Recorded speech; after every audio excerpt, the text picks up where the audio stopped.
Are you an aerospace professional wondering about the tax implications of various investing strategies?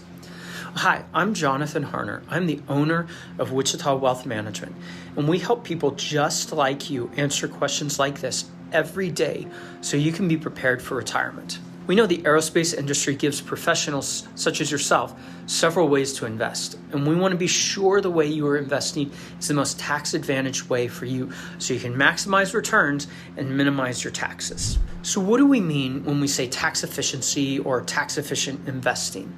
This simply means paying the least in taxes as legally possible. As another advisor I heard said, we want to tip your server, not the IRS. There are three main things to be aware of when we talk about tax-efficient investing. The first is the investment vehicle or the type of account. The second is what type of investment is held in that vehicle. This is also called asset location. The third thing is how long the investment is actually held. One of the overall things we are trying to do is control when you pay taxes. If we can control when you pay taxes, we can control how much you pay in taxes. So number one, the investment vehicle. There are three main vehicles for your investments. We have pre-tax accounts, such as your 401ks and IRAs. These are probably the most common types of accounts for people. We have your after-tax or tax-free accounts, such as Roth 401ks and Roth IRAs. And finally, we have non-qualified or brokerage accounts.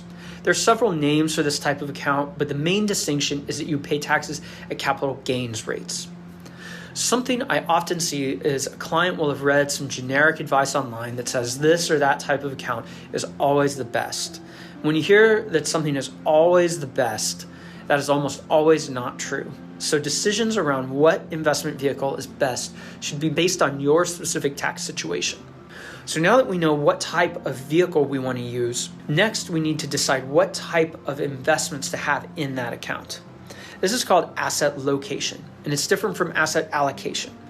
Asset location is about strategically investing your money for the most favorable tax treatment.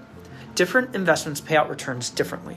Some just accumulate appreciation, some pay out qualified or non-qualified dividends, or qualified or non-qualified interest.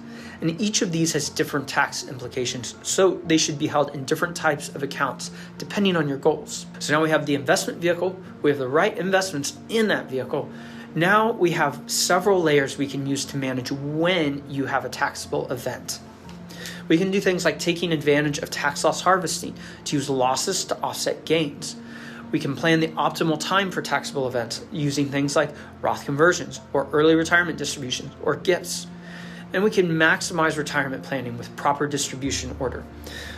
This would be things like, what account do you pull money from first? Do you pull it from your Roth, from your traditional 401k, or from your taxable or non-qualified account first? All of this long-term tax planning ties together successful retirement planning and estate planning. So if you're considering trying to optimize this, trying to optimize your tax-efficient investing strategies, I encourage you, partner with a financial planner to optimize your taxes and taxable events. Wichita Wealth, we work with many aerospace professionals to help them answer these questions every day. Schedule a free consultation today, and we look forward to speaking with you.